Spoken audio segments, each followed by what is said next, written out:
Hey, alright, so I am back from California, because I went to Monsterpalooza. Not even done with my goddamn London vlogs yet, and I'm talking about fucking California. Monsterpalooza, that was a shit ton of fun. When I went 2 years ago, this is when, a little fucking pineapple shit happening here. Wow. Alright, let me unclip this because this is going to distract me looking at the goddamn thing. That's better. I was like, that's better. Anyway, so a couple years ago when I first went, this is when it was still in Burbank at the little Marriott thing, and it was quite small, and, of course I had a ton of fun. The downside was the fact that, because it was on the smaller scale, traveling all the way from New York to California, like the price of a plane ticket and all the other shit and all that stuff, like, in all honesty, it wasn't really worth going, even though I met a lot of people, all that stuff, just, like, financially, it really wasn't worth going because, you pay your, and again, the tickets are always good, like, you pay your price for, like, the weekend and all that stuff, you walk in, and even if you're, like, looking at every single table and booth and yada yada, within, like, an hour, you're done. Maybe you spend a little bit longer and go to the museum section, but really within, like, an hour or so, you're done, and, like, there you go, like, okay, chill outside for a bit. I guess we'll go around inside and walk around a bit and look at more people, but, like, it was a lot of, like, you kind of went through it really quick, So, again, I had a good time the first time, of course, but I was like, alright, you know what, I'll probably go back. I really wasn't expecting to go back so soon. I really was going to give it, like, actually probably a couple more years, but oddly enough, the year after I first went, which was last year, which I didn't go, is when they decided to expand it, which makes sense because it, huge turnout. I'm gonna stop fucking with my hair. Huge turnout and everything, and this time it's at the Pasadena Convention Center, which is much larger. I think, like, some days they have IMAX there. Dealer's room is larger. Not everything's really confined. Like, before it was just kind of like a little dealer section, and then you kind of, there's, like, because it wasn't really meant for, like, convention stuff, so it'd be like, here's this main, like, ballroom area, like what most places have. And then other conference rooms, like, slightly larger conference rooms had, like, other dealers, and then some major schools would be maybe outside, like, right outside by one of, like, the exit doors, and then maybe they'll be inside, like, it was just kind of like here and there, and of course they had to make room for the museum, which I remember was really squished before, but now it's just like everything is all in one. Outside is only just like signings, and even they had some special signings within, like, a little area. I don't even know who was there because I don't know who big name enough that would be only specifically in that spot, because out in the open was like Tony Todd and Kane Hodder and freaking, like Elvira and like Michael Westmore and all these big names are already out there, so I can't even imagine who was like, and Linda Blair was out there too, so I can't imagine who was in the room. I obviously didn't go for like the signings and stuff, so I really didn't know who else was there. But yeah, in the main dealer's room, the awesome thing is that, because I go to a lot of cons, it usually, usually, it'd be like row 1500, 1600, like that kind of stuff. But because we're at a monster convention thingamajigger, it was like different monsters. So it'd be like, I'm in aisle the mummy.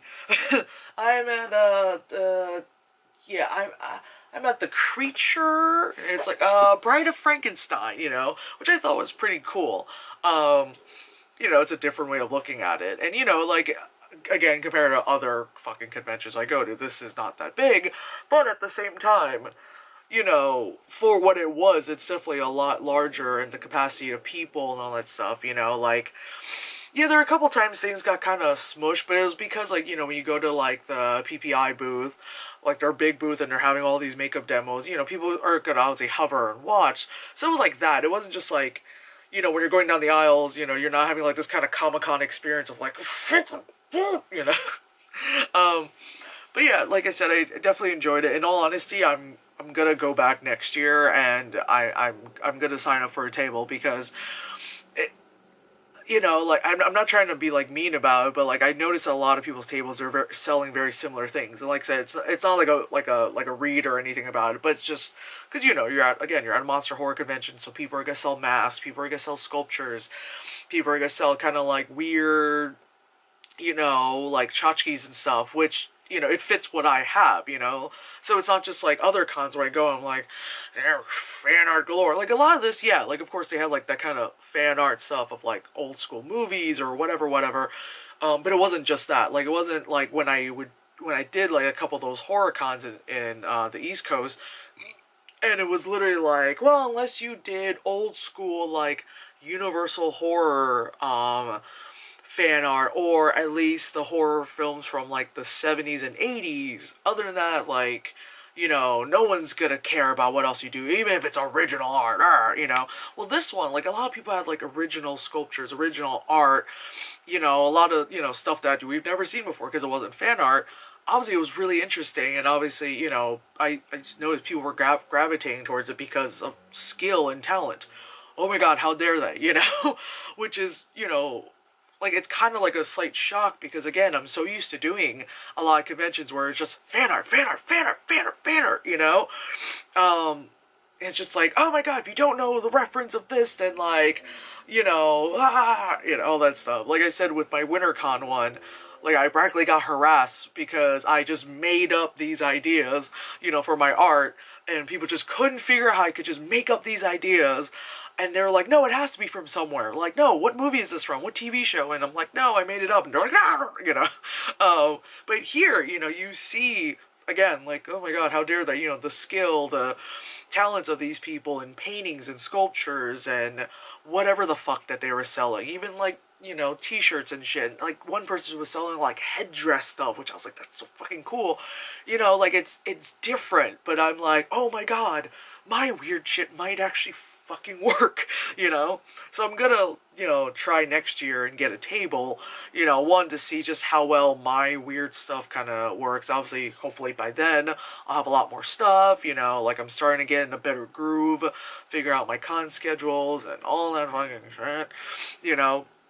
But yeah, like, it was tons of fun. Like, I met so many well-known people, and they were all, like, super, super cool, and they were totally cool with, like, talking to you, and it wasn't just this kind of, like, I'm famous, go, you know, that kind of stuff, because I think everyone pretty much I met that I took a picture with and all that stuff, I didn't have to, like, pay, you know, like, it wasn't, like, a signing thing. The only two people is, when I met Tom Savini, because he had his own booth, I had to pay for, like, it was like the whole, like, if you don't buy something at the table, because they had a sign there, if you don't buy something at the table, you're at least charged X amount for, like, a photo.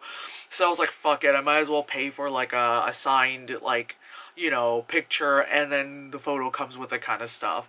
And, like, he seemed kind of like, move along kind of stuff, but he did kind of have a bit of a line, and he was probably, like, you know, I'm just gonna give him the benefit of the doubt that, you know, he was doing, like, a panel beforehand. He's probably just, like, one after another, like, I get it, you know, that kind of stuff. That's fine, whatever. Like I said, I'm not gonna, like shit on him or anything, but the other person that I paid for was, Michael Westmore. He was actually, like, the last person I met of the whole weekend. Because I saw him there, but, you know, he had a constant line, which is funny, because on his line, that's when I ran into, what's his name, Adrian Ribke, oh my god, I'm gonna fuck up his name. He's done makeup for, like, Game of Thrones and all that stuff. I saw him in line, and I was just like, oh, I don't want to bother him. Paul's like, no, go say hi. And I was like, like, I don't ever want to bother someone, like, if they, you know, especially if they're, like, in line, I didn't want to, like, bother. But Paul's just like, no, when's your next chance to meet these people? Which is true. So he kind of, like, tapped on the shoulder. He's like, hey, my friend wants to, like, get a picture of you. And then he turns around. He's like, oh, yeah, of course. And I was like, yay. He's also a lot taller in person, I thought, you know, from the few pictures he does have on his Instagram that's not his art, you know. Yeah, so that was cool. But, yeah, so towards the end of the day, of, like, the third day, the last day, Sunday, happy days, I noticed that Michael Westmore only had, like, one person in his line. And he was just talking to the guy. So I just kind of go over to, like, the people, and I was like, so how much is it for it. Like, you know, like before you get anything out, the woman's like, she's like, this is the last book I have, which suddenly I forgot that he came out with a book. I even was like, oh, I'm gonna get the book. So she's like, this is the last book I have. It's $30 for the book, which that's the face value of the book. And then I was like, cool. And I was like, how much it with the signature photo? She's like, no, no, no. She's like, if you get this, he'll sign it for you, personalized, blah, blah, blah. And I was like, okay. So literally for the price of buying the book, I got, you know, I got to chat with Michael Westmore, which I addressed him as Mr. Westmore, because he is your elder, you must respect him. So yeah, he did, you know, personalize my, you know, book, which was great, you know. That book is heavy, but that, you know, once I start reading it, it'll probably get a little heavier in here. But yeah, he did speak to me for a while, you know, maybe because there's no one else in line. Maybe he did that to everyone. Like I said, the guy that was in front of me, he was chatting him up for a while, you know, even throughout my transaction with the lady, with getting the book, and yada yada. But yeah, so talking to him for a while, like, you know, he was just kind of like, hey, where are you guys from? And yeah, like the really fucked up like mouth makeup. He's like, that's pretty cool, you know. And he asked obviously if I watched Face Off, and I was like, oh yeah, I do. And then I said to him, I was like, yeah, I can't imagine, you know, going through that competition. You know, like, oh, I have really horrible anxiety. Or probably the fact just having me probably submit to go would be like, you know. And he like told me straight up, he's like, yeah, you know, from the time Mackenzie like tells them, you know, what to do, what their assignment is, they get like 21 hours from start to finish. That's fucking insane. Like, god damn, you know, you know, like I would just be dead. I can't, you know. I know I'm a person who works pretty well under pressure in certain circumstances. But, especially if there's, like, cameras and all that shit, I'd be like, you know, just death. But he was super nice, like, you know, I also, like, first day when I walked in, first person I saw was fucking Greg Nicotero. I was like, what? You know, I just kind of was like, hey, Greg, can I get a picture with you? He's like, oh, 1 second, because there was a couple other people. I got a picture with him. And then when we went into, the freaking dealer's room, like, just so happens, like, go in that door, like Paul was saying, like this crazy random happenstance. Go in through that door, turn the corner. I run into, I have his card here. I run into Gear Dern, which it's so funny because he introduced himself, and I was just kind of like, duh. But yeah, so ran into him, and he just like immediately saw me and said, thank you so much. Your videos helped me out. I'm like, what? And I'm thinking like, Phil's not with me. People always approach Phil about videos and YouTube and so like, no one watches my shit. No one's watching right now. You know, like I have like 2 subscribers and 0 views. Like what? Because I've, you know, made videos about what to do for vendors and shit. And it was great. You know, no offense, younger audience people, but it was great that, you know, like a grown adult told me they viewed it, because I just only get messages from people who are like, you know, like 18 and under who want to do like most likely anime conventions and like weird questions. I'm like, where are you? Anyway, sorry, but I'm just like, anyway, yeah, I started doing tables at like 23, so I'm like, I don't know about shit about underage stuff, so I have no clue. Oh man. But yeah, so saw him, which boosted up my fucking weekend, you know, just made me immediately like so excited, because I was like, oh my god, someone recognized me from social media. Who doesn't want to murder me, you know? So there's that, you know, like I said, I saw a bunch of stuff at the PBI booth, which is great. I met V Neil, which is awesome. I met Adam from Face Off. I saw a couple other Face Off people. They were just kind of whizzing by really quick. I got to meet Gage, you know, from season 1 and the current, like, All-Star thing. He got kicked off. Spoiler. You know, but I saw him every day. I took a picture with him every single day. Because he's such a sweet guy. He's such a sweet guy. Like, I'm very glad that I meet someone that I admire and they are, like, super awesome. Because, of course, like, the last thing you want is, like, someone that, you know, like, you follow on social media or whatever not, and you're like, this person seems pretty chill and pretty honest and forward about things, and then you see them in person, they're like, whatever, I'm on TV, you only care about me because I've been on TV, whatever, you know, which I'm glad, like, he was cool, and he was very welcoming, you know, was able to have like a good kind of like dialogue with him about stuff, you know, even if it's like some kind of silly stuff here and there. Even like the last day, like when I said goodbye to him, I was leaving, and I was just kind of like, hey man, like I hope I see you some other time, I guess. And he's like, you do. He's like, it's a small world. He's like, the effects world is a small world. He's like, I'll see you again. And then I was like, okay, yay. In my mind, I was like, I'm part of the effects world. I'm part of this. So you know you'd see me again. Like, I was just trying not to freak out. Like, I know I do effects. I'm part of that world. But, you know, there's some artists don't feel that I'm part of the makeup world in general. So I'm just like, oh my God, Kate said I'm part of the, you know. That's just a little clamped there. So, but yeah, it was funny because, like, of course, because I'm traveling again cross country, of course, I planned everything ahead of time. My God, man, Saturday and Sunday, like, the line for people to, like, buy tickets for, I guess, day of or something was fucking crazy. I'm just like, jeez, you know, like, this long-ass line. Like, alright, I guess if you love the sun, like, it's great, you know, like, every so often, like I said, the con was bigger than what it was, but it's not huge compared to, again, the places I've gone to. At the same time, like, it was cool to walk around, and then we'd go outside and like probably take pictures, chill a bit. Across the street, it was like this kind of mini mall area. They also had like street food, which was fucking awesome. Cause one, shit ton of ethnic food, cause of course. Second of all, small businesses. So of course since I am a small business, I am a sole proprietor, I am a small business. Of course, I'm all about supporting small businesses. Ethnic food and small businesses, of course, I am right there. As long as you take card, you can take all my money. So that was cool. Actually, one of the French, like this French fry spot, they took a picture of me on their lovely social media thing, which was great. Yeah, like, that was cool, because, like, in between, like, we crossed the street. At first, like, the first time we went, we just wanted to see what kind of food they had. Then, like, we'd go, and then we'd walk around a little bit more, and then we'd go, and then grab food, and then head back to the hotel, which was, like, you know, down the street kind of stuff. But yeah, of course, first and second day, we, like, drove there, because Friday, we were out and about throughout, like, you know, LA and all that stuff, so, of course, by the time the thing had started, we were driving back.